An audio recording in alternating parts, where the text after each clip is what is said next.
tewali yakwekana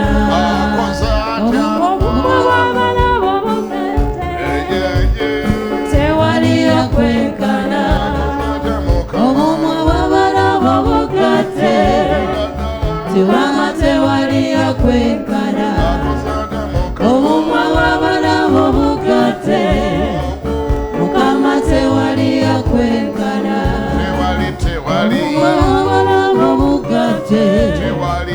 Mukama tewali yakwekana tewali yakwekana Mukama tewali yakwekana tewali yakwekana Mukama tewali yakwekana tewali yo jensula tewali yakwekana Mukama tewali yakwekana tewali jensula tewali yakwekana tewali jenkola Mukama tewali yakwekana tewali banange tewali yakwekana tewali mukama Mukama tewali yakwekana tewali banange tewali yakwekana Mukama tewali yakwekana tewali yakwekana Mukama tewali yakwekana tewali yakwekana Mukama tewali yakwekana tewali yakwekana tewali Mukama tewali yakwekana kituufu mukama tewali yakwenkana kyetuvudde tujja mu maaso g'omuntu lino eri olwaleero mu kifo kino okusinza n'okutenda n'okugulumiza n'okussamu ekitiibwa ali omu wekka ayeefaanana ali emu wekka tewaliyo gwe tusobola kugeraageranyako naye amaanyi go ga kitalo nnyo nti bwe gaba gakolokose buli muntu asobola Your power is mighty, O Lord, King of glory. ekisa kyo kyewuunyisa Your grace is amazing. okwagala kwo kwa kitalo Your nnyo love is wonderful, Lord. obugumiikiriza bwo buleetera n'abalabe bo okulowooza nti oba oliawo toli nayo Your patience makes your enemy think perhaps that you're not there. okwagala kwo mukama bwe kutubuutikira naffe Your twewuunya love, when it hoovers us, Father, we are amazed. twagala okwebaza mukama obutakoowa We want to thank you, Father, for never giving up. kubanga mukama otuganyiza okuddamu okulabikako mu mpya zo Because you have enabled us, Father, to upright into your era engalo presence. zino ze tukuba mukama za kukwebaza And this uprouse, Lord, is to appreciate. gwe ayakkiriza abaana ba isirayiri You allow the children of Israel, ayakkiriza abaana ba isirayiri oluvannyuma lw'ebbanga who allow the children of Israel for a time, ne bava e babuloni ne baddayo ate e yerusaalemu and they went back to Jerusalem. n'omulundi omulala wakkiriza abaana ba isirayiri ne bava e misiri ne baddayo e isirayiri Another time you allow them from Egypt to Israel. era bwe baamala okufuluma ennyanja emyufu And after the Red Sea, ne wabaawo okuyimba kunene nnyo okwakulemberwa there miryamu was a song led by ne Miriam. wabaawo enduulu ez'amaanyi nga bayise mu nnyanja There was emyufu uprouse after the Red Sea. weebale gwe katonda Thank you, Lord. buli kye wali okoze osobola okiddamu Whatever you've ever done, you can do again. buli kye wali okoze osobola okiddamu Whatever you've ever done, you can do again. okama engalo n'enduulu by'owulira byakukwebaza Lord, this uprouse is to appreciate you. bw'omugumiikiriza ngaki You who is a patient nannyini Lord. kwagala okusukkiridde The Lord who is mighty in love. ebyo byewuunyisa mukama Oh, you nyonyolekeka are amazing, Father, and wonderful. obusungu bwo bulwawo Your anger, Father, tarries. okwagala kwo kwa kitalo Your love is mighty. weebale gwe mukama Thank you, Lord, atukomezaawo mu nnyumba yo nate who has brought us back in your weebale house. gwe atukuumidde babuloni Thank you, who have kept us in Babylon, nga tukyali balamu mu mwoyo ne mu mubiri alive in spirit ne and flesh, tutagwirayo that we never ne backslided, tutafiirayo we never died ne there, tutakwegaanirayo we never denied you ne there, tutakuvaako we never forsook you weebale there. gwe atukumye nga Thank you, tetukuvuddeeko who have kept us there nga on you, tetusamidde when we are not nga witchcrafted, tetufuuse batamiivu when we are not drunkards, nga we tetufuuse never bamalaaya turned into nga prostitutes, tetufuuse babbi we never turned naye into n'otulekera robbers, okwagala kwo but you gave us your love. newankubadde nga tubadde mu nsi etali However much we yewaffe were in a strange land, newankubadde nga tubadde mu nsi etali yewaffe however much we were in a strange land, otulekedde okwagala you left us the love for you. otulekedde okutegeera You left us understanding otulekedde you. okumanya You left us with knowledge otulekedde you. okusinza You left us worshiping you. otulekedde okunoonya You left us to seek you. otulekedde ennyonta You y'ekigambo left us kyo with the thirsty of your otulekedde word, enjala y'ekigambo kyo with the hunger of your word. weebale You. weebale gwe mukama Thank you, our Lord, ayakuumira daniyeri e babuloni n'asigala nga mulokole who kept Daniel in Babylon and was preserved. ayakuumira sadraki mesaki ne abudunego e babuloni naye ne basigala nga balokole You kept Shadrach, Meshach, and Abednego in Babylon, but they were still Christians. nga tebali yerusaalemi naye nga balokole They were not in Israel, but they are kwebazola buli Christians. muntu yena gwowadde ekisa I thank you for everybody who've given the grace nti asobodde okumala emyezi 5 6 7 ebweru w'ekkanisa That they are- naye n'asigala nga mulokole that they have spent 5-6 months, but they remained believers. mukama ezo engalo z'owulira zonna n'endulu byakukusiima Lord, all those applause to appreciate you. ezo endulu n'engalo z'owulira kugamba nti weebale All the appreciate and applause to say thank you. weebale Thank you.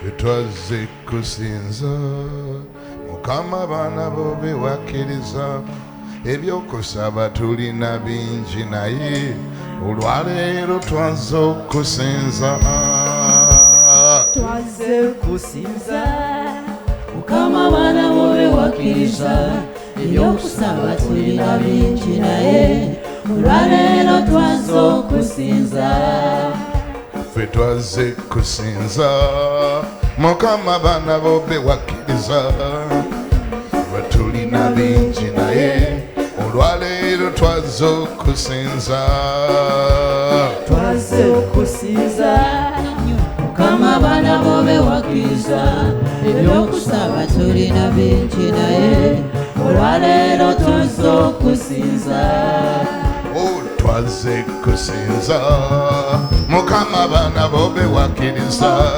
ebyokusaba tulina bingi naye olwaleero twazze okusinza twaze kusinza mukama abaana bo bewakkiriza ebyokusaba tulina bingi naye olwaleero twaze okusinza naye mukama twazze kusinza mukama twaze okusinza naye mukama twazze kusinza mukama twaze okusinza naye mukama tuzze kusinza mukama tuzze okusinza laba kabaka tuzze kusinza mukama tuzze okusinza naye mukama tuzze kusinza mukama tuzze okusinza olaba twazze kusinza mukama baana bo bewakkiriza ebyokusaba tulina bingi naye olwaleero twazze okusinza twaze kusinza mukama abaana bo bewakkiriza ebyokusaba tulina bingi naye olwaleero twazze okusinza mukubire mu ngalo banga naawe eddala kyekyakuleese Love the Lord if that is what brought you. haleluya Hallelujah. mwenambala musizza mu linnya lya mukama waffe yesu kristo I greet you all in the name of our Lord Jesus Christ. era ne mbeebaza nnyo nnyo nnyo nnyo okujja wano olwaleero And I appreciate you mightily for coming today. mwebale okuleka byonna bye mbadde mukola ne mujja mu nnyumba ya katonda okumussamu ekitiibwa Thank you for forsaking everything you were doing and came to the house of the Lord to honor him. ekyo kirina kye kitegeeza kinene mu bwakabaka bwa katonda That means a lot in the kingdom of God. nti ensi ng'ekola byonna byekola That while the world is doing whatever they are doing, katonda akyalinayo abantu abamwagala the Lord still have people who love him. katonda akyalinayo abantu abamwagala The Lord still have people who love him. gamba neiba wadde ali mu social distance mugambe nti yenze omu kubo Tell your neighbor from a distance that I am one of abo them. abaagala katonda Those who love the Lord. bwomala weetulire mu ntebeyo After that, sit in your seat tuwulire ekigambo kya mukama and we hear the word of the Lord. ngenda kukusaba bwobanga bayibuli yo tekuli wala I request you that if your Bible is near era nga bayibuli yo korona teyagitwala and if your Bible was not taken by corona, ng'okyagirina nga wagikuuma if you kept it, ogenda kubikkula ekitabo kya matayo essula 22 open Matthew 22. matayo 22 Matthew 22, olunyiriri lugenda kuba lwa 34 verse 34. olunyiriri olwa 34 Verse 34. naye abafalisaayo bwe baawulira nti abonezizza abasedukaayo ne bakuŋŋaanira wamu, omu ku bo ow'amateeka n'amubuuza ng'ataamukema ng'amugamba nti omuyigirizwa oba omuyigiriza, ekiragiro ekikulu mu mateeka gano gonna ge tulina kyekiriwa? Matthew 22 verse 34 says, hearing that Jesus had silenced the Sadducees, the Pharisees got together. One of them, an expert in the law, tested him with this question, Teacher, which is the greatest commandment in the law? Naye n'amugamba nti yagalanga Mukama Katonda wo n'omutima gwo gwonna n'obulamu bwo bwonna n'amagezi go gonna. Kino kyekiragiro ekikulu eky'olubereberye. Jesus replied, saying, love the Lord your God with all your heart, with all your soul, with all your mind. This is the first and the greatest commandment. Mukama yeebazibwe nnyo. Praise to the Lord. Bassebo ne bannyabo, Ladies and gentlemen, Katonda muyinza wa buli kantu, God is mighty and can do everything, era talinaayo ky'atasobola kukola. and there is nothing impossible before him. Buli kyonna ky'olaba ekiri ku nsi Whatever you see on the face of the earth, ye yakissaawo. he's put it there. By'omanyi ne by'otamanyi ye yabikola. That which you know and that which you don't know nothing about, he was the one created. By'otegeera ne by'otategeera ye yabitonda. Which you understand and which you don't understand, he created. Obwengula bolaba mu bbanga ebinyonyi mwe bibuukira n'ennyonyi zitambulira gy'olengera enjuba n'omwezi n'emmunyeenye, ye yabikola nga tewali amuyambyeko. The skies, the firmament, the moon, the stars, everything he created without any help of any man. Agayanja gassemayanja g'olaba ye yagakola. The big oceans he created. Abantu bonna bolaba ku nsi olwaleero Katonda ye yabatonda. All people you see walking in the face of the earth, God created them. Omukka gwe bayita oxygen ffenna gwe tudipendingako buli lunaku gwe tussa okusobola okusigala nga tuli baalamu ku nsi kuno, Katonda yagupika on daily basis. Even the breath you should take, which is oxygen, is God who gives it to us every day. Amaanyi ge gali waggulu nnyo, tosobola gageraageranya n'amaanyi ga muntu mulala yenna yadde aga tekinologi.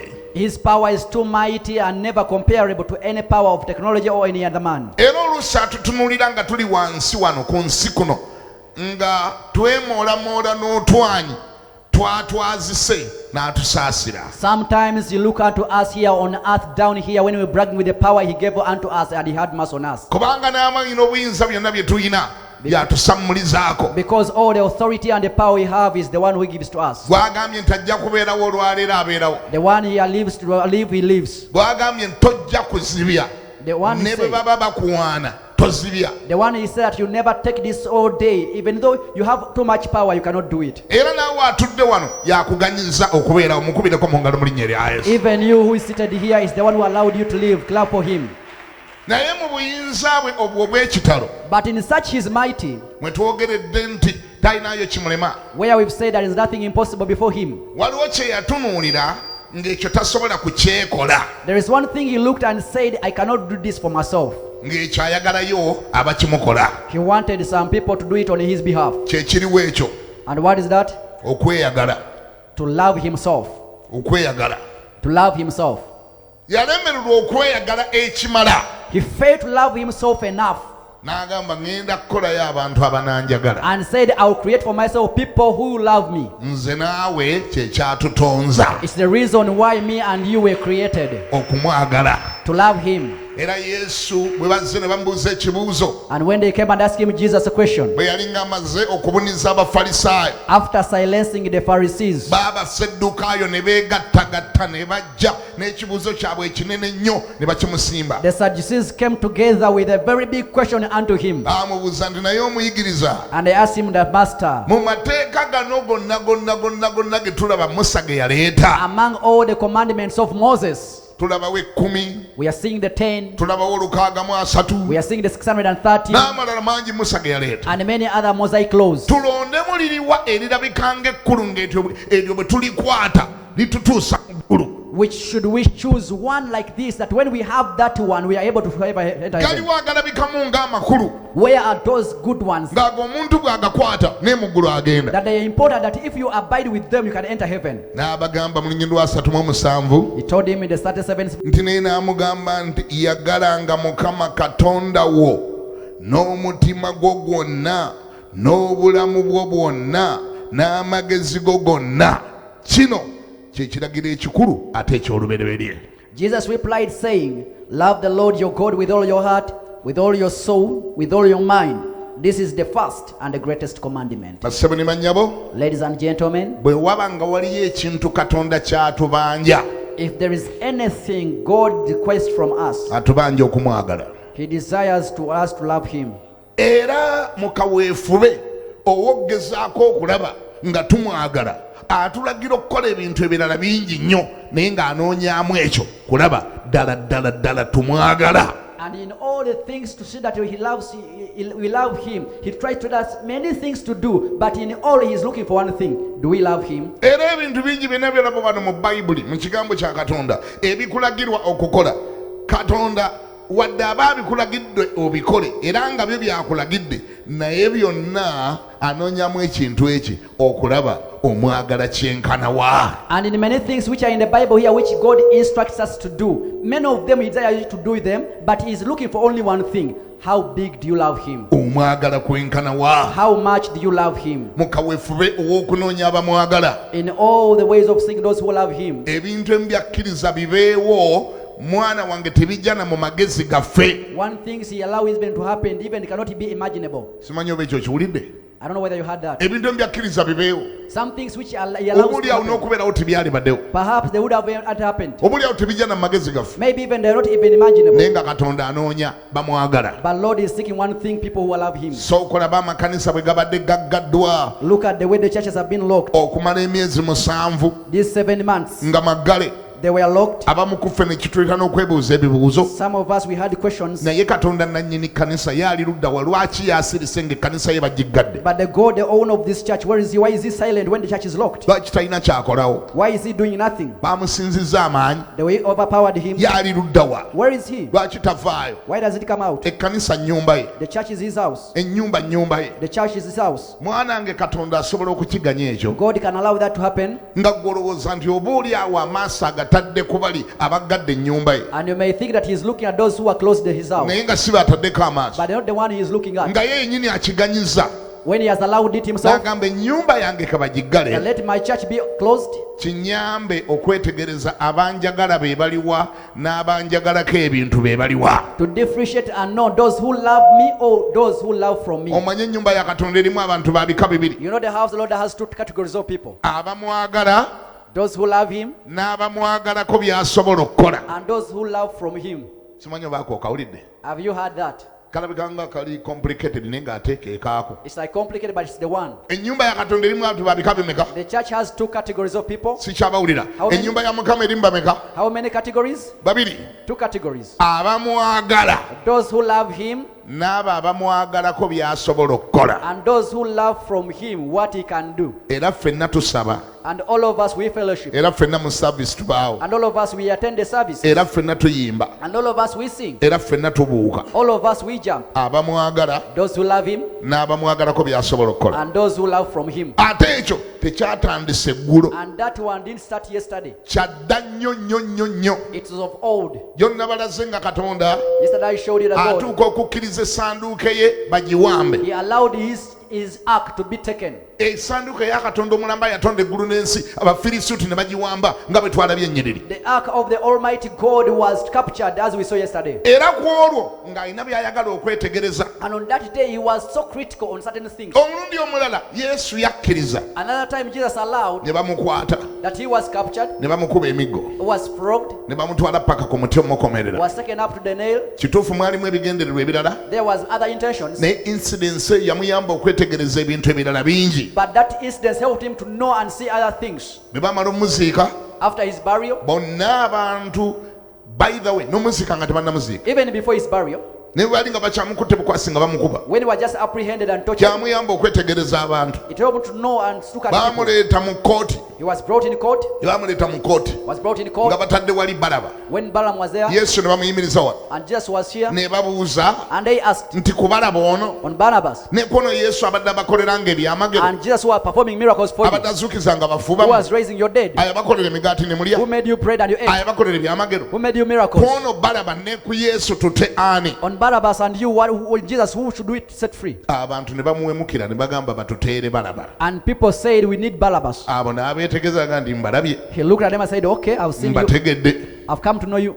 olugendo ne lugenda mu maaso ne bamukuba emiggo He was flogged, ne bamukomerera striped and nailed, ne bamutta crucified and abantu died. bangi ku olwo olunaku Yesu ne bamwekutulako Many people on that day, they forsook Jesus. era bayibuli ega nti abamu baayimirira na wala nga bamulengera The Bible says some stood away far away from him when they naye are nga luli seeing him. bwabadde ng'akola emigaati nga bayimirira kumpi But when he was performing miracles, making the bread, they were naye closer. mbu olunaku lwe baamukomerera But on the day of his crucifixion, ng'ali wali ku muti aleebeeta when he was crucified on the cross, mbu abamu ne bayima wala that many stood from afar. simanyi oba ggwe oli ludda wa I don't know which distance you are simanyi right oba ggwe now. oyimiridde wa I don't know which distance you are simanyi in. oba ennaku zino oli mu distance ya kika ki I don't know which distance you are in these days. naddala amakanisa nga baagaggala Especially when the church are locked. oba obadde oyimirira wa Where have you been standing? obadde kumpi obadde wala Were you closer or were you far? kuba Yesu yali akyakola emigaati Because when he was still performing the breads, nga bamanyi n'omugoba emisinde they could chase him around. balina lwe bamugoba emisinde paka ku mwalo One day they chased him out the shore of the lake. n'abasangayo nga batuuseeyo dda By the time he reached there, we were there already. ne bagamba bayi nga mwanguwa He said, you guys, you're so fast. ne bamugamba mukama nga obedda tubadde tukunwa They said, we have been looking for you obedda everywhere. tukugoba We've been chasing you. era nze nagambye tewali agenda kunsooka wa I told them that no one can come there before me. kubanga tukwagala ennaku zino okufa obufu Because we love you to might these days. naye nga munaku nga ssatu eziyise yali abakoledde emigaati nga bagiridde But like 3 days ago, they had eaten the bread. kati nga kyekimugobesa emisinde Now it was the reason why they were following him around. n'abagamba nga mungoba Said, you guys, why are you like this? n'abagamba So we tukwagala love you. n'agamba weya I said, no, sinze gwe mwagala it's not me you love. munjagalako migaati gye nakola ennaku You ezo love the bread which I performed last kati days. mu ekyo ekibinja mwalimu abamwagalako emigaati Now in- nga ye yennyini si gwe baagala Now in that group were people who just wanted the bread, but they didn't love him. kaakati era be bamu beebo They are the same people abaayimirira ewala ku lunaku lwe baamukomerera who stood at a distance on a day of his crucifixion. naye nga bulijjo badde bagamba bamwagala But every day they were proclaiming that they love him. ku olwo olunaku lwe bamukomerera That day of his crucifixion, olunaku olwo lwali kigezo so si eri yesu yekka that day was not a temptation to Jesus alone. ekiseera ekyo kyali kigezo so si eri yesu yekka That moment was a test not to Jesus alone, naye kyali kigezo eri bonna abaali bamugoberera but it was a test to everyone who was following kubanga Jesus. olwo olunaku lwapima laavu y'abantu bano eri yesu yenkanawa Because that day gauged the love of these people to Jesus. How much is it? olwo olunaku lwapima laavu ya buli muntu That day gauged the love of everyone. waliwo abadduka nga n'omukomera tebannamukomerera There are those who flee away before even his crucifixion. waliwo abaawulira nti n'okufa afudde ne bagamba nze mbivuddemu There are those who heard that he has died and they said, for us here we are. waliwo ready." abamugamba nga tujja kubeera naawe wonoobeeranga we tunaabeeranga naye bwe baawulira nti n'okuziikibwa aziikiddwa naye ku ntaana tebaalinnyayo There are those who used to say that for you we shall be with you up to the end, but when they heard that he had died, they waliwo even never omukazi come for omu gwe burial. njagala okwogerako olwaleero There's one woman I want to speak about in today. fact baali abakazi basatu There were 3 women in ku fact. nkomero n'asigala omukazi omu At the end she remained one. ono yalaga yesu okwagala okutali kwa bulijjo This one showed Jesus unusual love. yalaga yesu okwagala okususse ku kufa She showed Jesus love beyond death. nti ne bw'oba omaze okufa That even after your death, ne baba bamaze okukutta even after you being ne killed, baba bamaze okukwata ne bakomerera after being ne bwe crucified, mba sikyasuubira kulya yadde ekigambo ekiva gy'oli even when I cannot hear anymore from you, ne bw'oba nga tokyalimu yadde akassa even if you have no breath anymore, yesu wange osigala oli yesu wange my Jesus, you remain my yesu Jesus. nsigala nkwagala I stay in love with you. ne bwe mba nga sikyasuubira nti osobola okunneebaza However much I not expect any thank you from kubanga you, n'okufa wafudde dda Because even you're dead, ninayo bye nsobola okukola ebiraga bwe nkwagala. there are things I can perform that show my love for you. Bassebo n'abantu si bangi nnyo ku nsi kuno Brethren, not so many people here abakolera abantu ebintu nga bamaze okufa. who can do things for people when they are already dead. Abantu abasinga obungi mu bulamu buno baagala kukolera bintu ng'okyali mulamu ng'onoosobola omugambako nti weebale nnyo nnyabo oba weebale nnyo ssebo. Many people here, they want to do things for you when you're still alive, when you can be able to stay with them that thank you sir or thank you madam. Naye omukazi gwe bayita Mariya Magdalena yeewuunyisa. But this Mary Magdalene, she's amazing. Okwagala kwe kwanywa akendo mu kwagala kwa banne bonna abaasibanga bagamba nti nabo Yesu bamwagala. Her love towards Jesus was beyond everyone who used to say that they love Jesus. Nsomye ekitabo kya Yokaana. I am in the book of John. Yokaana essula 2 olunyiri olusooka. John 20 verse 1. Yokaana 2 olusooka. John 20 verse 1. Awo ku lunaku olusooka mu nnaku omusanvu Mariya Magdalena n'ajja mu matulutulu nga tebunnalaba eri entaana ya Yesu, n'alaba ejjinja nga lijjiddwa ku ntaana. Olwokubiri awo n'adduka n'ambiro n'ajja eri Simooni Peetero n'eri omuyigiriza oli omulala Yesu gwe yayagalanga, n'abagamba nti bajjeemu Mukama waffe mu ntaana, so tetumanyi gye bamutadde. Awo Peetero n'afuluma n'omuyigiriza oyo omulala ne bagenda ku ntaana. Olwokuna ne baddukana bombi wamu, n'omuyigiriza oyo omulala n'ayisa Peetero n'amusookayo okutuuka ku ntaana. Olwokutaano n'akutama n'alingizaamu n'alaba engoye ez'ekitaani nga ziteekeddwawo, naye n'atayingira. Olw'omukaaga awo ne Simooni Peetero n'ajja n'amugoberera n'ayingira mu ntaana n'alaba engoye ez'ekitaani nga ziteekeddwawo. Olw'omusanvu n'ekiremba ekyali ku mutwe gwe nga nakyo kiteekeddwa wamu n'engoye ez'ekitaani, naye nga kizingiddwa nga kiri kyokka ku mabbali. Olw'omunaana awo n'omuyigiriza oyo omulala eyasooka okujja ku ntaana n'ayingira n'alaba n'akkiriza, kubanga baali nga tebannategeera ekyawandiikibwa nti kimugwanira okuzuukira mu bafu. Olw'ekkumi awo nate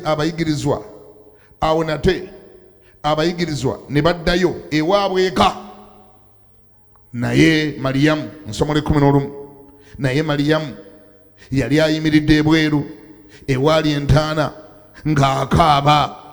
Awo bwe yali ng'akaaba n'akutama n'alingiza mu ntaana, n'alaba bamalayika babiri nga bambadde engoye enjeru era nga batudde, omu emitwetwe n'omulala emirannamiro, omulambo gwa Yesu we gwali guteekeddwa. Olw'ekkumi abo ne bamugamba nti, omukyala okaabira ki?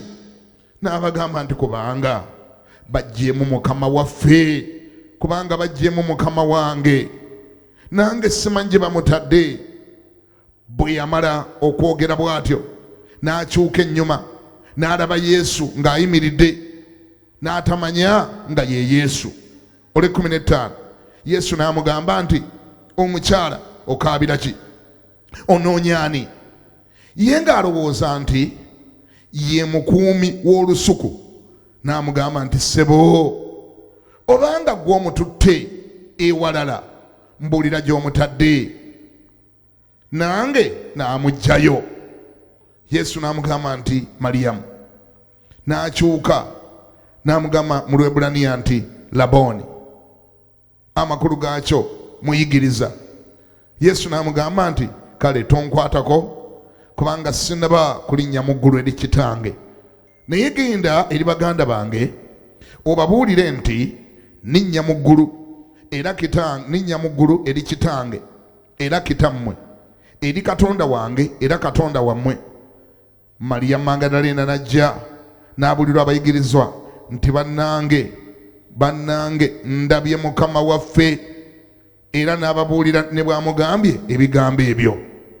bassebo ne bannyabo Ladies and gentlemen, okwagala katonda kusasula. loving God pays. Tosobola kwagala katonda n'oviiramu awo. You cannot love the Lord and you go Tosobola empty-handed. kwagala katonda n'omwagalira You bwereere. cannot love the Lord in vain. Tosobola kwagala katonda n'amala You gakuleka. cannot love the Lord and just forsake you. Kankuzeyo emabega katonda nga sinnakutuusa ku ekyo. Let me take you back a little bit. Yesu yafudde dda. Jesus was already dead. Yesu baamusse dda. Jesus was crucified. Abantu bonna baamwesonyiye dda. Many people already forsook him. Ebibiina byonna ebyamugoberera tebikyagoberera. All the multitude are no longer following. Anti yafudde. Already he's dead. Kata ani agoberera omufu? Who follows a dead Ate person? akyakola emigaati? Is he performing any Ate ani works? akyamwetaaga? Who needs him anymore? Yaani agenda ku ntaana? Who will go on the tomb? Mwenna mumanyi nti abantu boolesa okwagala nga tonnafa. You know people can show you love before your death. Era ne bakulaga ne ka package akalaavu akasembayo ku lunaku lw'oziikibwa. And on the day of your burial, they show you the last package of the love they have for you. Basobola okweyiwa ku kuziika kwo They- abantu omutwalo gumu ne bawuuma ekyalo kyonna ne kiwuuma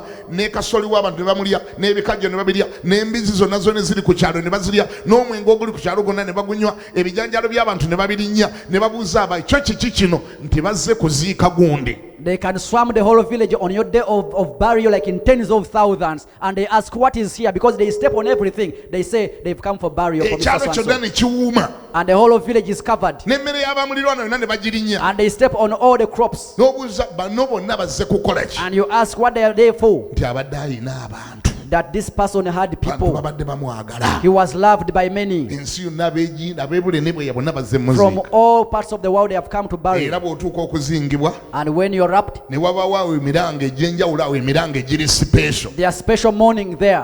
egikusiibulira ddala Which make first naye be nga well. giraga kwagala. They show present love. Era bamala okuzinga And after wrapping you abasoma around, emmisa nga bagimaze those who lead the prayers awo do. nga bakutwala ate ku ntaana When you're taken on your dress of rest, abalaga nti bakwagala nnyo ne basimbulayo awo ate emiranga egiri special. there are those who love you, they put in a special way of mourning and Era crying. bw'otuuka ku ntaana wali ng'omulambo baguwummuza wali ebbali And when your body is laid outside, ne balinda omwawule n'asoma they wait for the service leader oba to faaza pray, n'asoma or the father or the priest, n'akwata akacupa n'amansirayo otuzzi bw'ati and they get the bottle and they sprinkle the waters, n'oli awujja ekintu kiri ekivaamu omukka n'akiwuuba and everyone with even the sprinkle of the smoke, n'amala n'alangirira nti kaakati muteeke and decrease now, let's lower the awo ne casket. basimbulayo ate emiranga awo egiri special. They cry in a special way there. Abamu ne beekyanga awo ne baganze nnyinza n'okugwayo Some of them roll down and said, I can fall in nze there. mpulira njagala banziike I naye. want to be buried with him. Abamu batandika kukwata bakwata bani mumukwata agenda kugwayo Some are just captured, please take bani him. mumukwata agenda kugwayo Go hold him, you may fall in there. bikyanga awo era ne wabaawo ababakwata. They try to do whatever and the people are holding Ku them back. nkomerero esanduuke n'etuuka gyeraga Finally, the casket is lowered down emiranga ne gyazirana and the morning goes bantu ahead. ne bakaaba People cry bamu ne around. babayoolayoola Many are bowed abamu ne down. babawujjawujja Some are rolled and they are just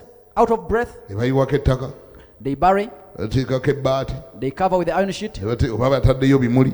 Maybe some. Ennaku zino ab'omulembe tebakyateekayo nnyo ttaka These days they don't put soil too much. muliyinza okunyiga ennyo That this soil may be heavy on you. bateekako bimuli They put just petals. babikkako ebbaati They bring petals and the teekako flowers. emitayimbwa And they put ne bars. baleeta enkokoto. They bring the concrete. And you're Bantu ne done. batandikawo okwesowola mpolampola nga buli muntu akyuka atadda mu luggya. Slowly by slowly, everyone starts to turn around back. Interest yewedde No more interest there. kibadde bitaga ennyo kirabika kiwedde. What they wanted, maybe it's done. Binokulya nga lunaalangirira wali Someone decrease on the microphone. bannanga abavudde ekyazanga emmotoka ebaleka People from Chazanga, we are going. abavudde ekyazanga emmotoka egenda From Chazanga, the car is going. ogenda okulaba abantu abazze nga bakwagala nnyo nnyo nga bafubutuka You see people who came with too much love, they run. tewalinanga nti bannange emmotoka naawe ogira otuleka No. ono gwe twazze okusiika tumwagala nnyo. No one says that you driver, please first wait, we'll have this guy. buli muntu afubutukawo akwata emmotoka Everyone runs away for his seat. si kulwanga emmotoka yaabwe eseerera Perhaps the car may si slip. kulwanga emmotoka endala zigiggalirayo Maybe other cars block the car. nuulabawo abantu You see them rushing lwakuba mmwe temutwalanga mutawaana kuddayo ku ntaana oluvannyuma lw'essaawa emu because just you have never taken time to go back on the burial ground like 1 hour. wallahi ya mungu wabeera wakalu Honestly, it will be dry. nga bonna ababadde bamwagala ennyo bonna baagenze All the people who love that person, they are gone. tewali naye evaamu n'agamba No one can say, tine banenza okwagala mpulira ku kyansi wakantuleko wano ku ntaana mmalewo essaawa nnya me, I had too much love. Let me sit here for 4 hours. biba byawedde nga bakufundikidde bakuggaddewo. It's already done. Your chapter is closed. Buli laavu yonna gye baba batonda nayo nga yo eba yakomye baagikuwadde akasembyeyo baagikuweeredde mu maziga. And every love they had for you was given to you in the morning. Mu ddakiika 2 gokka olusuku lubeera lukalu. In only 20 minutes, the garden is empty. Bonna ababadde baazirana, Those who were crying, bonna abaavudde bule n'ebweya, those who were rolling down, bonna ababadde banuukanuuka okulengera keesi, those who wanted to see the casket, ababadde baagala okulabako omufu bwe who yafudde, want to see the body, bonna baba baakiggadde all dda. of them closed the Ngambiro chapter. yakuline nti abo nno be bantu. Tell your neighbor, those are humans. Era tosuubira nti enkeera ku makya Don't expect in the morning. waliyo ababiri oba abasatu abagenda okukeerayo balabire ddala entaana yatunudde etya nga seminti akaze. That 2 or 3 will go back and check how the tomb is looking like. Obwo obudde tewali abulina. No one has that time. Era nammwe mwena mujjukira abantu be mwali muziise, You remember also people you have buried. n'abo be walaga nti wali obaagala nnyo. Even the one you showed that you love them so much. Wadda naye olaba entaana engeri gye baagimaliriza. Did you go back and check on the grave? Wali oyiseeyo gende banekange nindabi nakano ajono gwe baaziika ye entaana baagimala eriko tayiruzi teriko tayiruzi yo yatunula etya nga bagimaliriza. Wali olinyeeyo? Have you ever gone back to inspect how this grave is looking like? Was it tiled? Was it how does it look like? Kaali kajanja era kaggwa. It was just that and quended. Tukiyita kwagala naye emirundi egisinga obungi kabeera kajanja. We call it sometimes love, but sometimes it's flattery. Ebiddako by the way n'engeri gye tuyisaamu entaana z'abafu be twagamba nti twali tubaagala nnyo n'otayagala nakuddayo kumanya oba yagwamu oba teyagwamu, n'otayagala nakuddayo kumanya oba bagiteekako ttayiro oba tebaateekako. Ebyo ebiddako bikakasiza ddala nti teyali laavu, kaali kaki kajanja. What comes next that we cannot even go back to check on their grave, how they are looking like, it shows that whatever we are doing, it was not love, it was just flattery Fanatism. or fanatism. Kaali kajanja. Fanatism. Era nona yali agamba nti ngwayo nze ngwayo munziike naye. Mugezanga ne muguma ne mugana nnyabo otusibyeko nnyo akajanja kakati yingira tukuziikireyo ojja mulaba nga nti ambadde ensaaga. Even this one who was saying, I'm going to fall in battle with him, you just tell them that, okay, fall in now in prayer. I said that, no, I was joking. Namba nimba kune nti emindi ekisinga omwegi kabeera kajanja. Tell your neighbor that most of the time it is flattened. Naye bw'olaba omuntu akomawo ng'omufu baamuziika dda.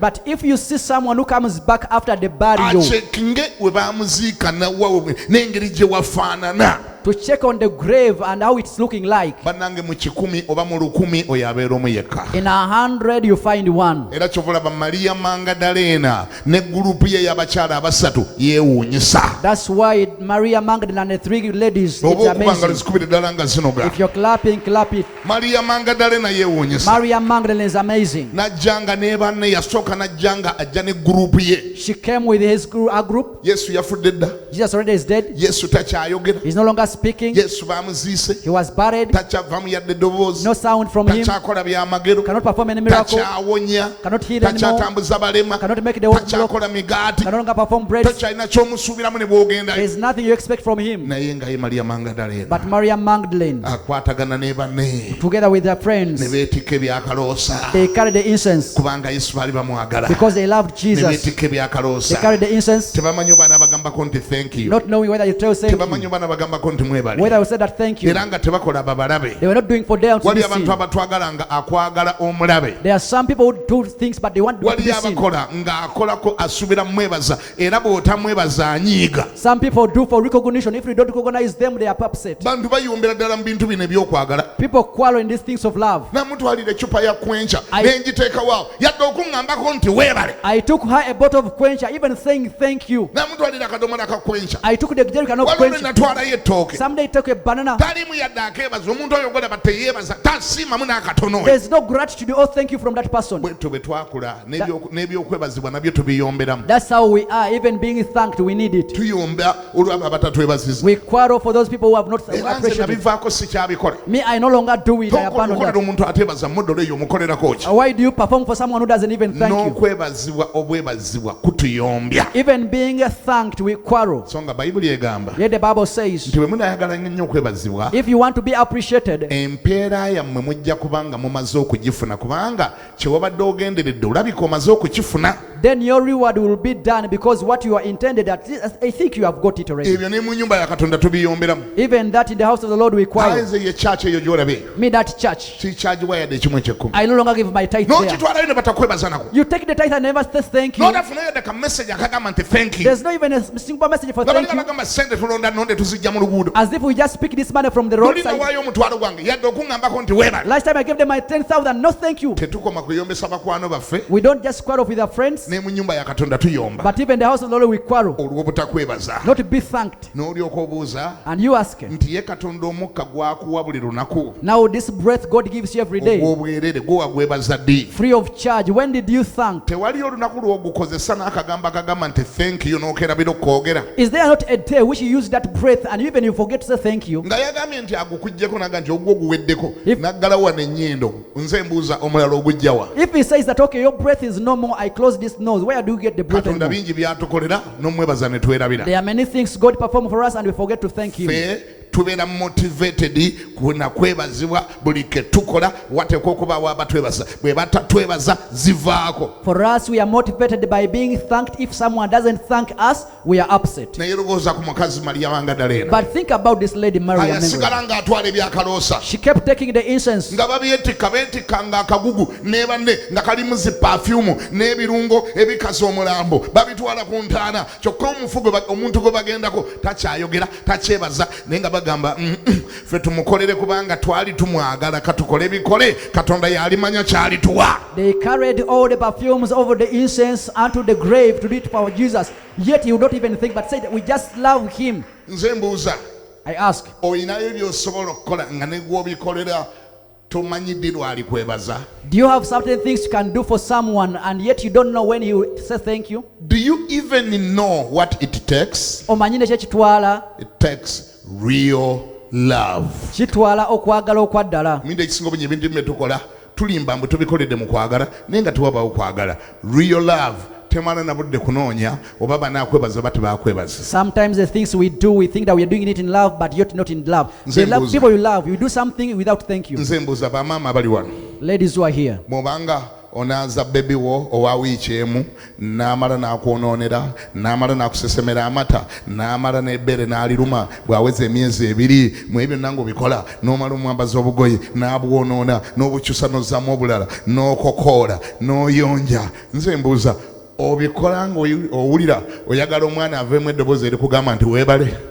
here is my question to you ladies who are here. If you have a baby of 2 weeks, 1 month, and you clean them, you dress them, you nurse them, then after that they spoil whatever you're born. Whatever you're doing, you are doing them because you are expecting a thank you from that But do person. you know what drives you to continue doing it? Omanyi ekikuvuga ogendeeyo? Do you know what drives you? Omanyi kikutwala ng'okola It's ekyo? called love. Kiyitibwa kwagala. You don't expect any word thank you, Tosuubira kigambo nti weebale, but you continue doing naye it. osigala obikola. Love kyekola. Gwe, that's love. Love teri attachment zigandi bannebaza tebannebaza anannebaza tannebaza. Love is love. Love has no strings attached, that whether they have said thank you or no, love remains love. Love ye yali evuga Maria Magdalena It was love that drove Mary, yemutwala ku ntaana. took her to the Wulira grave. nekyaliwo nga maliriza. Here what happened as the Ekiseera when kyatuuka time reached, ne banne bano ababiri be yagendanga nabo Maria muka Kulyopa, Saalume naani ne Maria nnyini azaala Yezu. Ekiseera kyatuuka nga ekigenda tebakyakiwulira nga nabo bawulira bakooye balina okukeerayo ennyo nga baga budde bwakumakya nnyo. Maria Magdalena n'alusigalamu yekka ng'era agendayo yekka nga laavu yemuvuga. time reached, even the two who used to go with her, time reached and they said, no, for us we can no longer go anymore. They had no gas anymore. But Mary Magdalene kept doing it because love was driving Era her. ogumu ku mulundi gwe yakikola And the day she did it. gwe omulundi gwe yatubukayo nga n'entaana yeesaanukudde That is the last day she came, when the tomb was opened, ng'ejjinja baaligyeko. when the stone was rolled Agenda away. okulingizaayo By the time she bent to nga look inside, byalengerayo bitiisa. what she was seeing was N'adduka scary. emisinde n'ayita abayigirizwa. She ran and called the Bo nga bali disciples. waabwe beebase They were sleeping at their homes. beekyebaka nga bakirina. They had even guts to Bo sleep. balina ne we beebakira. They had somewhere to sleep. Baatambulanga naye bayigirizwa be naye balina basobola n'okwebaka. They were disciples used to walk with him, but now they can Maria sleep. yasulanga akebera ku ssaawa. But Mary was always checking the Ng'abuuza clock, oba bunaakya asking when they would come to kyokolaba dawn. luno omulundi gwe yagendayo ng'azuukidde That's- yafuluma ewuwe ku ssaawa 11. That's why this time where she went when he was resurrected at 5. ekyewunyisa nga mukazi Amazing, she was a woman. byonna byanasanga mu kkubo tebimukwatako Whatever she will find on the way, she's not kubanga concerned. bayibuli ega nti mu kwagala temuba kutya Because the Bible says that in love there is no fear. oba nasanga mpologoma Whether we'll find a oba lion, mbwa zaku kyalo whether the oba dogs, abasajja abamwegezaamu whether men trying ebyo her, byonna nga yabyerabidde dda she forgot all that. ng'agenda abuuza oba ani ananzigirawo ejjinja Going ask who will take away the stone from me. kubanga njagala kuyingirayo eri munda Because I want to enter inside nziremu musiige ebyakaloosa to go byange and smear him with my essence. nziremu musiige perfume To wange go out and perfume him. kubanga nange yandaga okwagala Because he showed love for me. naliko emizimu 7 I had 7 demons. nali malaaya nga I neetunda was a prostitute. ono omusajja yanzijja magombe But he got me from oba grave. waliwo abanyambako okumwagala oba tewali ŋŋenda mwagala nga ndi nzekka Whether I have people who will help me to love him, I'll oba love wali him alone. amperekera oba tewali amperekera ŋŋenda mwagala Whether someone escorts me or not, I'll love oba him. mmanyi ananzigirawo ejjinja oba simumanyi era ŋŋenda gendayo Whether I know who will roll away the stone for me or oba no, I budde will go. bukyali kiro oba bukyali misana era ŋŋenda genda Whether still night or dawn, I will go. agenda okutuukayo ku olwo By the time she reached there, ng'ejjinja baalijeewo the stone was rolled away. n'adduka emisana n'ategeeza abayigirizwa She ran and informed the disciples. nabo ne beekazaakaza Also, they came, gamanyi bakune nti ne beekazaakaza they pretended. waliyo abantu abeekazaakaza There are some people who can pretend nabo bajje balage nti to bakwagala show that they love you. ne badduka emisinde They came running. petero n'alingizaayo Peter peeped, ne yokaana n'alingizaayo even John, bunkomera ne bakebera ebyambalo and they checked the clothing. tebalina kye baalaba Nothing they saw okuggyako ebyambalo except ne clothes. bafuluma They got out. kati no kankubulire nti okwagala kusasula Let me tell you, show you that love pays. yesu yaliwo awo Jesus was there. kumpimpya mu environment awo yesu yaliwo Nearby, Jesus was around, teyabeeraga but he never showed himself for naga them. mmwe mugende muli He bayaayi said, you go, you are con. mwaka jana emirundi emeka bwe kyabanziika How many times have you come assist my kati mujja death? kubanga maliya abagambye Now you're coming because Mary told you. teyabeeraga He never appeared for ne them. baddayo nga obaani amubbye oba omulambo bagututtewa ne baddayo waabwe They came back, went back saying, who stole the body? sokolabe true love kyekola See what true love sokolaba does. okwagala okwaddala See kyekukola what true love does. ye mariya Mary. yasigalawo Stayed. jjukira nti ate yali yabasooseyo Remember, she was the first person there. n'okubayita yali yabayise She's the one who called them. ne bajja ne bakebera omulambo mu ntaana nga tebagulabamu They came and the body was not there. bo ne bafuna n'amaanyi agadde ewaabwe They had the strength to go back home. aga ndezo bagubbye So maybe he was stolen. tugende tufumbe kyayi tunywe Let's go back and cook our tea. nywerako kasooli oyo yafiseewo We shall have the maize ebyo which remain. binaatugwanko toba n'atubuulira That one they will tell us what conspired. we bunaazibira tunaaba tubiwulidde By the end of the day, we shall know. maliya nga talina bwagenda Mary had nowhere to go. maliya nga gasina bwenva wano She said, I cannot go. mukwano gwange bamuziika wano My friend was buried here. omulambo bwe mbasigula basiina bwenva wano If I don't see this body, I cannot leave this nteekwa place. okubaako kyentegeera I should know something. wateekwa okubaawo annyinnyonnyola Someone should have an explanation. saamwagalangako byasobola kukola byokka I never loved him for what we can naye mu do. mutima gwange nawuliranga nga mwagala But in my heart, I had love for nakati him. yafa mpulira nkyamwagala However much he's dead, I still era love him. mpulira nkyalina akabokisi k'omukwano kennyina omuyiira I see the box of love which you have to pour for naze him. nebyakaloosa ebyomusiiga I came with perfume to give him. nkyabirina I have them here. mpulira ekimwagala wadde yafa I feel the love for him. I've manyi dead. takyayinza kunneebaza naye I mwagala know he cannot thank me, but I love mpulira him. yaŋŋambako nti Let me amiina hear someone say amen. nze mbuuza okwagala okufaanana bwe kutyo wali okwagaddeko mukama Here is my question. Have you ever loved just like that? osobola omwagala n'ossukawo obadde oteekwa okukoma Can you love and you go beyond the extra osobola mile? omwagala nga takyayagalikika Can you love him when he cannot be loved osobola anymore? omwagala nga takyayinza kwebaza Can you love him when he cannot say thank you osobola osigala anymore? ng'omwagala nga n'amakanisa baagagatta Can you stay in love even the church when osobola locked? okusigala ng'oyagala yesu nga takyayagalikika Can you stay in love with Jesus when he cannot be Maria loved n'agamba anymore? nsigaddewo mu lusuku wano Mary said, I am staying here in the nze garden. siva mu lusuku wano I cannot leave this garden. bamuziika wano He was buried era here. okubaako kyentegeera I should know something. wateekwa okubaawo annyinnyonnyola There should be an explanation. oba abala bagenze bagende Whether all have gone, let oba them go. bazeeka baddeyo Whether they go back home, let them nze go. yali andokola teyandokola na muntu When he yenna was saving me, I was not with anybody. yandokola nzekka I was saved as nze manyi single-handedly. bye yankolera I know what he performed nze for me. manyi gye I yanzijja know where he got me nze from. nzijukira emizimu omusanvu gye It's me who yangobamu remembers the demons oba just for abalala me. egyabwe gyali tegiwera Whether with them they are not oba many, egyabalala gyali whether mantono their demons were small, nze manyi gye yanzijja it's me who know where I got me nze from. mbuuza Here is my question. omanyi Do yesu gye you know yakujja where I just got you from? Do omanyi gye you know yakujja where I got you from? osobola omwagala ng'oli weka Can you love him single-handedly? oba olina mwagala nga mumaze kwegatta mu gurupu Whether you should just come out with a group. osobola omwagala ng'oli weka Can you love him osobola single-handedly? omuyimbira ng'oli weka Can you sing for him alone? osobola omusinza ng'oli weka Can you worship him single-handedly? osobola okusoma bayibuli ng'oli weka Can you read the Bible alone? tusobola okuwulira mu nnyumba yo ng'oyimba ekiro ku ssaawa 6 ng'oli weka Can we hear you in your house at midnight and sing tusobola alone? okuwulira ng'osinza ng'oli weka Can we hear you worship alone? osobola okgenda ewatagendeka Can you go an extra mile? can you risk for jesus Osobola okwesula mu katebe ku lwa Yesu? osobola okuriskinga ku lwa yesu Can you risk for Jesus? osobola okutambula ekiro ku lwa Can yesu you work in the night for Jesus? osobola okwewayo nti oba bansibe ku lwa yesu Can you risk and say, whether it be in prison, let me be in prison for Manga Jesus? dalina n'atambula ekiro She moved at night. naye nga ne ku ntaana gy'agenda waliyo abasirikale Yet even the tomb there were soldiers. entaana baali bagisibye kafyu It was sealed with curfew. nga tokkirizibwa kumala gagendayo You were not supposed to go there. mariya okwagala Love. bwe kwamusukka When love was too n'agamba much, bwe kituuka ku kwagala she yesu said, when it comes to loving Jesus, tombulira by'abasirikale don't tell me about the curfew. bajja kwogera njogera They will talk, I will answer. banamuzoze kukola kiwano They will ask me questions. jababulira nzize mulaba I will answer them. I've come to ate check bwe on benyini you. bengenda okugamba And I will tell them banzigirewo to ejjinja roll away the stone for me. osobola okwagala yesu nga tokyalina nakyotya Can you love Jesus without being intimidated by anything? kubanga true love Because okwagala okwa ddala has no fear tekutya. yes mariya n'asigalawo Mary stayed. mariya gye yakoma okusigalawo By the time she stayed, katonda n'amugamba kankusasule and the Lord said, let me reward you. kankulage abaagala bye bafuna Let me show you what people who love, what they get. kankulage abaagala bye batuukako Let me show you what people who love kankulage get. nti bw'oyagala katonda mu ngeri ey'enjawulo Let me show you that when you love God in a special way, naawe ofuuka wa njawulo you become special as well. omanye ekyaliwo You know what happened? mariya aba akyayimiridde mu lusuku As she was still standing in the garden, agenda okukyuka bw'ati by the time she turned around n'alaba omusajja and saw a man.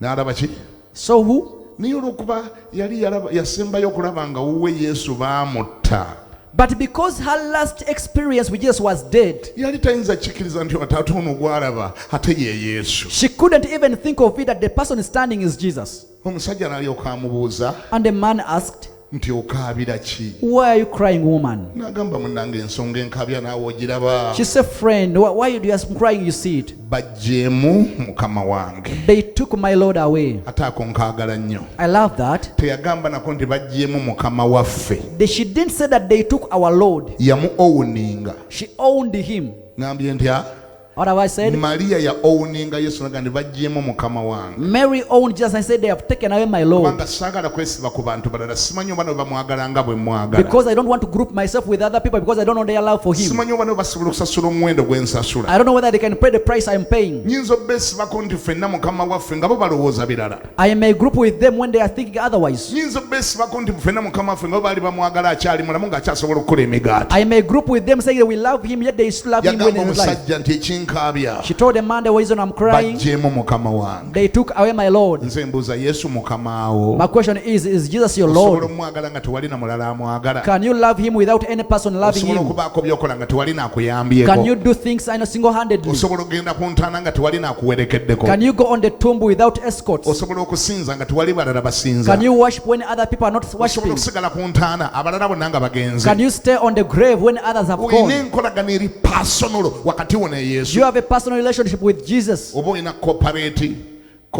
relationship Or you have a corporate relationship? corporate relationship with A jesus corporate relationship with Jesus? you have to first be a group Nga mukola kikungo to love him okumwagala. whatever you do Buli kye mukola you have to do it corporate mumala kwesonda. wangi tolina kyosobola kukola ng'okikoze weka You cannot do something single-handedly. tolina kyewali okoze ng'okikoze weka ng'okikolera yesu There's nothing you have ever done single-handedly for buli Jesus. akakolebwa mulina kusooka kwegattagatta Whatever is done, you first bwe kuba collect. kuyimba walina kusooka kubeerawo abantu bo nga banaayimba If it is singing, some people should join you to bwe sing. kuba kusaba walina kusooka kubaawo abantu nga banaasaba If it is prayer, some people should join you to first bwe pray. kuba kukola kintu mu kyaki walina kusooka kubeerawo abalala nga nabo banaasonda If to perform something, there should be other people to correct and tolina fundraise. kyosobola kukola ng'okikoze weka There's nothing you can do single-handedly. era ne mu nnyumba ya mukama tolina kyosobola kusongako olugalo noga nti ekyo nakikola ndi nzekka Even the house of the Lord, there is nothing you can point out and say that one I did it single-handedly. yali akulokola when he was saving you, teyasooka kuyita kyalo. he never called the whole village. Ekyo oba obajja okiwulidde ongambeko nti amiina. Have you heard that? Say amen. Ngambye Yesu yali akulokola I said when he was saving you, yakulokola wekka. he saved you alone. Kankubulirayo amawulire amalungi g'obadde towulira. Let me tell you some good news you've ever heard. Yesu ne bwe yalituuse ku nsi Even though he would have come here on earth, nga abantu bonna nga omwonoonyi aliko omu yekka nga yeggwe, and there is only one single sinner, and that is you, era yalisigadde akufiirira. he would have died for you still. That is how much he loves you. Bw'atyo I bw'akwagala. said that's how much he loves you. Bw'atyo bwe bwenkana wakwagala. Maria nanga ndi bagyemu mukama wange sina we ntuulira sina we nebakira sina bwe nzira yeeka. Mary said, I have taken my Lord, I cannot sleep, I cannot back home. I don't know about other people but this one has been my Lord. Ebyabalala sibyamanyi naye nabadde mukama wange. Long story short, Mu bumpimpi, Yesu n'amugamba Jesus told him, ontegedde. have you realized me? Naga ntaata olabika oli mulimi wa lusuku, Perhaps, sir, maybe you are the gardener. olabika gwe nannyini wano alukuuma, Maybe you are the gardener here. naye obanga gw'omusiseemu, But if it is you who took him away, obanga Yezeferi Masaayi bwe yali ng'agula entaana eyo waliyo ssente ezaasigalayo nga mumubanja balansi nga kye kibagisizaamu omulambo ne muguwamba, bwe kiba nga gw'omugyemu ne mumusuula ku nsiko, kale ndaga w'omusudde nange naaguggyayo ne nguziika ewalala ewatuufu. if it was the money to buy this stone that was not enough, and you still have a debt, and now you said that we pulled him out and throw him on the bush, please just show me where you throw him. I will go and pick him. We call that loving the Lord without a company. Tukiyita okwagala Katonda nga toyambiddwako. Loving God alone. Okumwagala obwamu namunigina. Nabasomedde olunyiri nga ntandika ate nga tindi mu I kumaliriza. read for you a scripture and I'm winding up. Olunyiri lwange nti yagalanga Mukama Katonda wo The verse said, love the Lord your n'obulamu God bwo bwonna, with all your life, n'omutima gwo gwonna, with all your heart, n'ebirowoozo byonna. with all your mind. Bwe kiba nga lwa ekintu Katonda ky'atubanja, If there is anything God requests us bwe waba for, nga ali ebbanja Katonda ly'atubanja, if there is a debt which we have for God, lye tulina okusasula olw'okuba yatutonda, which we have to pay because He created us, lye tulina okusasula olw'ebirungi byonna by'atukoledde. which we must pay for all the good things done for us. Ssebo ne bannyabo, Ladies and gentlemen, ebbanja eryo baliyita kwagala, that debt is called love. okumwagala To love Him kyokka kyatubanja. is the only thing. Wakati mu kumwagala, In loving Him, oba okuba nga zikube nga zinoga, if you're clapping, do it. wakati mu kumwagala, In loving Him, wakati mu kumwagala in loving Him, tetulina kye tutasobola kukola. there's nothing we cannot do. Ebirala byonna bigenda kugoberera mpola, byonna tugenda bikola okuyita mu kumwagala. All other things will follow suit out of love. Bw'onoomwagala When you love tewali Him, agenda kukaka kukeera ku ntaana. no one will force you to come early in the Bw'oba tomb. omwagala When you love tewali Him, agenda kukaka kusigalayo nga bapeetero bagenze. no one will force you to stay when Peter's gone. Bw'oba omwagala When you love Him, tewali kye bagenda kukaka kukola mu nnyumba ya Mukama, ogenda bikola wekka. there's nothing they will force you to do it willingly. Bw'oba omwagala When you love tewali Him, agenda kukaka kukeera kujja wano mu kyaki. no one will force you to come early at church. Bw'oba omwagala When you love Him, tewali agenda kufosi nga gambe bane nga tokyasaba, no one will force you to say that why are you not nga fellowshipping? tokyasiiba, Why are you not nga fasting? tokyagenda mu kyaki. Why not Bw'oba fellowshipping? omwagala When you love tewali Him, agenda kukaka kuwaayo. no one will force you to give. Bw'oba omwagala When you love tewali Him, agenda kukaka kubangala. no one will force you to Bw'oba clap. omwagala When you tewali love agenda Him, kukaka muyimbira. no one will force you to sing Bw'oba for Him. omwagala When you love Him, ebisigadde bigenda kwekola byokka. all other things shall follow automatically. Ebisigadde bigenda kwekola byokka. They will follow automatically. Love egenda kuba fuero egenda okukosa buli kyogenda The okukola. love will be the fuel for whatever you're going to Bw'oba do. omwagala When you love Him, togenda kuyombera mu kyaki. you will not quarrel in church. Ogenda kujjanga ng'oyagala. You will come willingly with Ne mu love. nnyumba ya Katonda ogenda kujja oyagala. Even the house of the Lord will come with love. Wadde bagambye abantu However nsanvu. much they said 70, Bwe buli kaseera ogenda kuwulira ng'oteekwa kubeera omu ku abo ensanvu. every day you will feel like you shall be part of the Gambye 70. bw'oba oyagala Katonda When you love God, buli naku ojja kuwulira nga gw'oteekwa kubeera omu ku abo ensanvu. every day you will feel it that you should be part of the 70. Abatamwagala Those who don't love Him n'abo abamwagalako by'asobola okukola. and those who love what He can do, Abamu bwe baawulidde ensanvu baakubye ejjejjerebu. some when they heard about 70, they were happy. They celebrated. They celebrated. Olenga Mukama sinze nkikoze. They said, Lord, it was not me. Pulezidenti yabyogedde. You heard it was the president. Baagalayo abantu nsanvu bokka. They only want 70 there. Mukama nze kati kampa abalala chance bo bagende. Now, Lord, let me give other people a chance to go. Bwe balikkiriza bonna awo ndigenda. When they accept all of us, I will go. Omanyi bwetyo bwe twakolanga nga tukyali mu primary. That's how we used to do when we were in primary. Twagendanga ku ssomero ng'ogendayo naye nga amazima nga toyagala. We used to go to school but not loving what you're Era doing. ekyalaganga nti ku ssomero jja naye olabika toyagala kusoma. What showed that you used to come to school but you don't love with Bwe school? twatuukangaawo ku ssomero When we reached school ne there bakuba ekire ne bagamba musimbe ku parade and they ring a bell for the parade ne baleetayo ensonga yonna egenda okuggalawo essomero kwolwo olunaku. and they bring any reason to close school that day. Sisobola kwerabira bwe twali ku parade. I cannot forget that day when I was in the parade Headmaster n'alangirira and the headmaster said, n'agamba olwaleero tewagenda kubeerawo kusoma so today there will not be classes kubanga Papa Paulo yafudde. because Pope Paul died. Bannange n'ebya Papa tetwabiwuliriza We bulungi. never heard about the Pope Ne issue. Papa teyatuluma. We never concerned about the Pope. Twafubutuka emisinde okuva ku parade We ran from the parade nga tewali nayinza kukwata kkubo lyennyini erimuze ewaabwe, naye oba oyita mu kasooli oba oyita mu lusuku, ekikulu kuddaka tuwonya okusoma ng'olinga ogamba Papa nti weebala okufa singa ofanga buli wiiki. You could not bear even to go in the bright path back home. You could take in the bush, in the gardens, because thanking God, thank you Father for Pope of days, Pope's days. Olala siriwerabira era basimbya ku parade ne bagamba nti Sister Nandija yafudde. Teacher bagamba Teacher Nandija yafudde, tewagenda kubaawo kusoma. The other day, I remember teacher Nandija died and said there will not be classes because of her death. Ne bagamba tuddeyo eka. And he told us to go back home. Bannange twadduka emisinde kasooli w'abandi yenna ali awo ne tumwonoona. We ran and we stepped on all the maize and the crops there. Muli mutima ng'olingaga nti Teacher Nandija singa otuyamba n'ofa buli mwezi. As if in the hearts we are saying that at least every month a teacher dies. Ngambira akulinanya eyo nti obuto.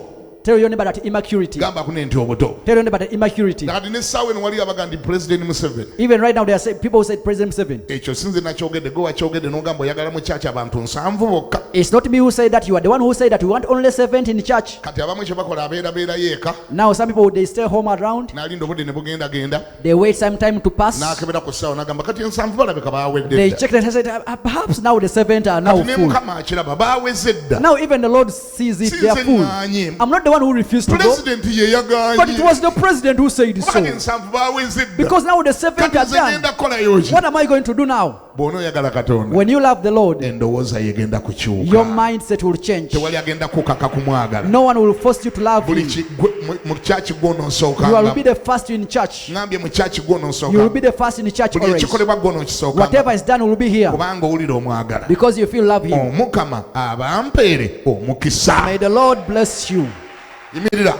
Stand up on your feet. Teeka emikono waggulu. Raise your hands. Gamba nti ayi Mukama Say, Lord, nyongera ku ngeri gye mbadde nkwagala. give me more love for you. Mukama nyongera ku ngeri gye mbadde Give me nkwagala. more love for you, Lord. Nyongera ku ngeri gye mbadde nkwagala. Give me more love for you. Nsonyiwa bwe mba nga mbadde na kajanja. Forgive me if it was fanatism. Bwe kiba nga tekubadde kwagala kwennyini nga kabadde If kajanja. it was not real love, it was Ako fanatism. Mukama ko kansonyiwe. Lord, forgive me for the Era fanatism. nkwegayirira. And I beseech Bwe you, mba nga Lord, mbadde nkwagala olw'ebyo by'okola. if I was loving you because of what you can do, Era nga nkwagala olw'ebyo and I by'onkolera. love what you are doing for me, Era nga nkwagala olw'ebyo bye nkwagalako. and I love you because of things I learned from Ekyo you, nakyo kinsonyiwe. forgive me also that as Kubanga well. ogenda nti etteeka ekkulu. Because you said the greatest commandment, Oyagala njagale Mukama Katonda you wange. want me to love my God N'omutima gwange gwonna. with all my heart, N'ebirowoozo byange byonna. with all my mind, N'amagezi gange gonna. with all my soul. Nyamba nkwagale. Help me to love you. Unconditionally. Awatali bukwakulizo. Nyamba nkwagale nga tewali Help me to bukwakulizo. love you Kubanga unconditionally. ekyo ky'ommanja. Because that's what you need Ekyo from me. ky'onneetaagako. That's what you desire from me. Njagala olunaku lutuuke. I want a day to come Nga nze nkiwulira. when I feel it, Nga tokyakimanja na when bubanja. you longer just demand it Naye from nga me, kijjudde mu mutima gwange. but when it's part of my Nga heart, kijjudde mu mutwe gwange. when it's part of my Nga head, kijjudde mu birowoozo when it's byange. part of my Nga mind, kijjudde mu magezi when it's gange. part of my wisdom, Nyamba nkwagala okusinga bwe njagala ebirala byonna. help me to love you more than I love N'ennyumba yo everything. njagale. Even to love your N'abaana house, bo mbaagale. even to love your children, N'abaweereza bo mbaagale. even to love your servants. Nkwebaza Yesu. I thank you, Kubanga Jesus, wanfiirira. because you died for Wasasula me. omuwendo ku You lwange. paid the price for me. Wanjagala nga You sinnakwagala. loved me before I loved Wammanya you. nga You sinnakumanya. knew me before I knew you. Wasasula ebbanja You lyange. paid the price for me. Era ontegekedde gye And you ŋŋenda. prepared for Ne gye me ŋŋenda okubeera. a place to go Emirembe n'emirembe. forever and ever. Weebale Mukama. Thank you, Lord. Weebale Yesu. Thank you, Jesus, Bw'ayanjagala obwenkanidda. who loved me like Nange that. neeyama. And I pledge, Ngenda kwagala. I love you. Ngenda kwagala mu bigambo. I'll love you in words. Ngenda kwagala mu bikolwa. I'll love you in actions. Na buli kye nkola. And everything I do, Ng'oli nnamba emu you shall be wange. my priority. Yesu. Jesus, Ogenda kuba nnamba you emu shall be my wange. number Mu one bigambo byonna. in everything. Mu linnya lya In the name Yesu. of Jesus. Amiina.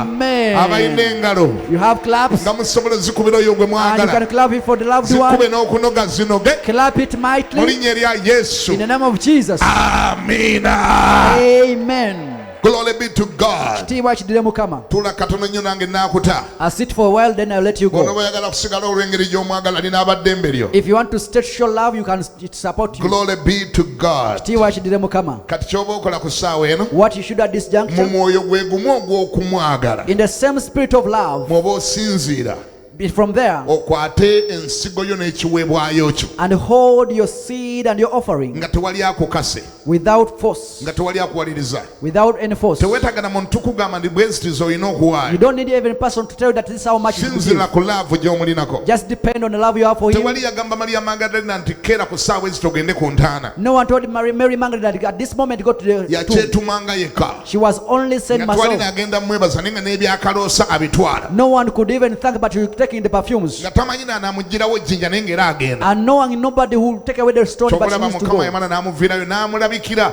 Maliya ne kigenda ku rekodi nti Maliya Magdalena ye mukazi ayasookera ddala era ye muntu ayasookera ddala okulaba Yesu ng'azuukidde. That's why it went to record that she was the first woman who saw Jesus after resurrection. Katonda bw'omwagala asasula. When you love him, he rewards you. waliwo byagenda okukukolera nga mu kika kyewammwe ekyo gw'osose kituukako olw'engeri gy'omwagadde. There are things he's going to perform for you in your clan, and you will be the first because of the love for him. waliwo byagenda okukukolera nga ku kyalo kyewammwe ekyo gw'osose kituukako olw'engeri There gy'omwagadde. are things he's going to perform for you on your village. You will be the first person because of the love you have for muntu him. kyasiga kyakungula. What you sow is what you reap. bw'oyagala Katonda naye akwagala. When you love God, he loves back to you. kwata ekimu ky'ekyekumi ku ssaawa eno kiteeke mu baasaayi. Get your tithe right now, put it in your envelope. kwata n'ekiwuuba ekyo kiteeke mu baasaayi. Get your offer tree into your envelope. n'amannya go teweerabira gateekako. Don't forget to put your names. naye olw'okuba mmanyi nga abasinga obungi bali eri ku TV benjogera nabo But because I know most of the people on the era TV, bali ku radio benjogera nabo streaming on the radio, nammwe abali ku TV kanjogere nammwe even you on TV, let me speak manyi to ngeno you. enjiri ebadde yo I know this someone was for yonna you. gy'osinzira okumpulira oba oli mu Uganda oba oli bweru wa Wherever Uganda you are, whether you're in Uganda or abroad, kankuwa omukisa naawe oweeyo let me give you also the opportunity to era give. ngenda kuwa ekibbo mwogenda okuteeka ekiweebwayo Let kyo me give you the basket to put your offering. ekibbo kino kya mobile money This basket is mobile money. kwate kalamu giwandiike Get a pen and write down, oleze ensigo yo and you send your seed wakati mu kumwagala in love.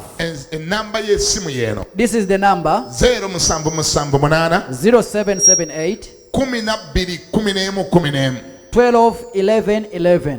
eyo ya MTN That is MTN. eya Airtel The Airtel number, eri 0759 it's 0759 51 51 69 6964. manyi ng'ezo zitegedde bulungi ku lw'ekimu ky'ekyekumi n'ekiweebwayo Those are the offering and tithe. waliwo ne merchant code You can use a merchant code. abantu mbaagala nnyo gikosa nti ebanguyiza nnyo Many people love it because it kubanga simplifies work, oluusi yo tetera na kukyajinga sending fees because it doesn't charge sending fees. kaakati nayo yiina ennamba gikwate eya MTN eri bweti You can use this procedure for using the merchant code. merchant code The merchant code. bw'ebanga ogenda kukozesa ya Airtel If you are going to use Airtel, okay kansooke na MTN let me first start with MTN. MTN gwagenda okukozesa merchant code For you are using the merchant code. bayiza sent. wena mwabali wano liwadde mbukozesa mobile money Even you are here, you are free to use the mobile ennaku money. zino eri extremely encouraged Today we encourage it a lot. oliwadde mbukozesa mobile money nawe tewekwasanganisa ze nasene mu kyaki ate nazirabiddeyo ate ziri ku mobile money kaakati ebintu byagenze digital naawe oliwadde mbukozesa mobile money ali wano Don't excuse yourself and say I need to come with money. You eya can use it. MTN eri star It is star 165 star 165 star 3 hash 3 hash, noonyiga and you press. kati ate awo nekusaba merchant code ya CFC It will ask for the merchant code eya CFC of CFC. nolyoka oteekamu 31 It is 31 63 63 00 00. noonyiga Once you press it, nekusaba omuwendo gw'oyagala okuteekamu it will ask for the amount. n'oguteekamu You'll feed it in, noonyiga and you press. nekusaba pin code It will ask for the pin oba pin number number. n'ogiteekamu You put it in, n'osindika and you send. ensindibizo ziba zimaze okutuuka Your money will come gye tuli mu linnya erya Yesu to us. bw'ayagala ya Airtel For Airtel code, era naawe oteekamu star you press star 185 star 185 star n'oteekako 9 hash 9 hash, n'onyiga and you press. bw'omala okunyiga Once you press, nekusaba merchant code to ask for the merchant code, n'ogiteekamu you put it in 11 11 nkaaga 60 3 31 13 3. n'onyiga You press. nekusaba omuwendo It asks the amount. omuwendo n'oguteekamu Put in amount. n'onyiga You press. nekusaba pin Ask the pin pin. n'ogiteekamu The pin you put. ojja kuba maze okuweereza ekiweebwayo kyo You would have sent your oba money ekimu kyekyekumi or your offering. tulina project endala egenda mu maaso bagiyita to leave my angel alone. We have another project called Leave My Angel Alone. Manyi kati mwagitegera dda kuba ku radio mubaddeko. I know already you know it because of being on eneyamba ku radio. supportinga media yaffe kusigala ku mpewo. To support our media house on Tulina air. biiru gye tugezaako okusasula. We have a bill we are clearing. TV esobole okusigala ku mpewo ne The radio. TV and radio store on Mwenna air. mumanyi omulimu gwe bikoze mu kiseera kino kyonna ekyalookodda. All you know the great work it has done Senga during lockdown. tebyaliwo tetumanyi bwe twalibadde. If we didn't have it, we don't know what we shall Kati do. tulina ebbanja tusasula. We have a debt we are clearing. Olusozi tulina we tulutuuse. We have tried it going somewhere. Yongera olinnye naffe tujja kulutuuka ku ntiko. Continue climbing with us up the top. Twetaaga miliyoni 15. We need 150 Ne kati million. olusozi tugenze tulukendeeza. But right now we are reduced Yongera it. okoleyo ekyo, yongera okasukeyo ejjinja. Continue throwing more Ne bw'oba stones. amaladde okuweereza yongera oweereze. However much you sent Naawe already. akiwulira ogusooka baako ky'okola kati. Even you hearing for the first time, do Oyinza something. okubogamba nali ninda baggulewo amakanisa ndyoke nziweeyo kuba munnange bayinza okugaanirawo gaggulirawo ddala ate nga nawaayo kati gaagano baagaggudde tolina kyeweekwasa weereza ssente zo TV ne radio tubikumire ku mpewo. Perhaps you were saying that, let me wait for the churches to be open. Well, how about if I send my money and I don't open the churches forever? Let me. Kati ennamba gy'oba okozesa okuweereza ensimbi zo ku nsonga eno Now the number you to use eri noti 772 is 0772 53 53 62 62 71 71. eyo ya MTN. It's for Kino MTN. n'endala nga nayo ya MTN Another for MTN ate yo techarginga na sending fees. doesn't charge sending. Eri noti 770 0770 52 52 85 85 34 34. ngenda kuwa neya Airtel Then Airtel eri noti 701 0701 ogiwulidde noti 701 0701 51 51 69 69 64 64. kati gwayagala okukozesa merchant code If you want to use the merchant code, ziri ze nasoose okuwa the one I gave you era first, zisigala zikolawo ku nsonga eno they are applicable as eya well. leave my angel on. For Leave My Angel Kyokola Alone. bw'otuuka ali ku reason When you reach the result, kyowandiikirawo ddala leave my angel alone. you indicate Leave My Angel Nsaba Alone. ffenna tuyimire tusabe I request that we stand and abali eri pray. ku TV n'abali wano Even those on TV and abali mu here, mayumba n'abali wano in your homes and those who are abali mu here, maofiisi n'abali wano in your office and here, abali ebunaayira n'abali wano abroad and here, teeka ggula ensigo yo Raise your teeka seed. ggula ekyobaayo kyo raise your seed bwe up. kiba kikyali ku esimu gy'oba owanika If it's on the phone, just raise your phone tunaasaba and we shall pray. katonda gwayinza byonna Lord Mighty God, nkwebaza olwa buli musajja na buli mukazi I thank you for every woman and awulira man ekigambo kye olwaleero hearing your word today, ekibadde kitujjukiza which was reminding us etteeka ekkulu the greatest commandment yesu lye waleka wano which you left for us, nga lyakwagala to love you, era kitujjukiza which has reminded nti us tulina ebbanja that we have a debt ly'otubanja which you are debted oluvannyuma lw'otutonda after creating us n'otukolera byonna bye wali otukoledde and perform whatever you n'ebyo perform byokyatukolera and whatever you're doing. twasigaza ebbanja We have a debt eritali sasule which is not paid. ebbanja lino nga si ddala This debt is no nga other kwe kwagala but love era nga kwe kwagala and loving you. tuyambe tukwagale Help us love you kubanga tosobola kyekola because you cannot do ffe it for tulina yourself. kikola We are the one perform tuyambe it. tukwagale Help us love you ewatali bukwakkulizo without conditions. nsabira buli musajja I pray for every man. nsabira buli mukazi ali I pray for wano every woman here. mukama nga akutte ensigo ye All good year akutte offering ekiweebwayo kye their seed, akutte ekimu kye eky'ekkumi holding their tithe, n'abo abakutte ensigo and those who are holding the seeds ez'okuwagira to support omulimu gwa the katonda work of the Lord, okusigala ku mpewo to stay on air, TV ne radio TV and radio, bisigale nga biweereza to stay serving. nsabidde buli I mukazi pray for every woman. nsabidde buli musajja I pray for every man. taata mukole bulungi Do them good. oluvannyuma lw'ensigo gy'asiga After the seed, taata leka akungule may them taata harvest. muviireyo nga May you bw'otamuviirangayo God for them, they muteeke them waggulu before. so si Put wansi them up, not mulage down. ebirungi Show byatalabanga them good things. nkwegayirira I beseech leka abeere you. mutwe so si Let mukira them hear behaves not nkwegayirira tell. I beseech you. yaba